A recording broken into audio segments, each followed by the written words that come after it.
આજે મહાશિવરાત્રીના પવિત્ર પર્વે અમદાવાદના સરદારનગરમાં સાક્ષાત ઉજ્જૈન જેવો માહોલ સર્જાયો। મધ્યરાત્રિથી જ બમ બમ ભોલેના નાદ સાથે ગુંજી ઉઠેલા મહાકાલ મંદિરમાં આજે વહેલી સવારે દિવ્ય ભસ્મ આરતી કરવામાં આવી। ઉજ્જૈન જઈ ન શકતા ભક્તો માટે આ મંદિર આજે આસ્થાનું કેન્દ્ર બન્યું હતું। જેમ ઉજ્જૈનમાં મહાકાલની ભસ્મ આરતી થાય છે, બિલકુલ એ જ અંદાજમાં આજે પરોઢીએ બાબા મહાકાલનો પંચામૃત અભિષેક કરી શિવલિંગ પર ભસ્મનો અભિષેક કરવામાં આવ્યો હતો।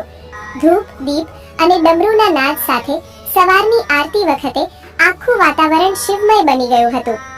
ભક્તોએ જણાવ્યું કે અહીં આવવાથી તેમને સાક્ષાત ઉજ્જૈનના મહાકાલેશ્વર જ્યોતિર્લિંગના દર્શન કર્યા હોય તેવી અનુભૂતિ થઈ। આજની આ શિવરાત્રી નિમિત્તે મંદિરમાં વિશેષ શણગાર અને રાતભર ચાલનારી પૂજા અર્ચનાનું આયોજન કરવામાં આવ્યું છે। અમદાવાદનું આ મહાકાલ મંદિર શ્રદ્ધાળુઓ માટે આસ્થા અને અતૂટ શ્રદ્ધાનું પ્રતીક બની રહ્યું હતું। ભગવાન શિવના આ પાવન પર્વે હજારો ભક્તોએ મંદિરે દર્શન કરી ધન્યતા અનુભવી હતી।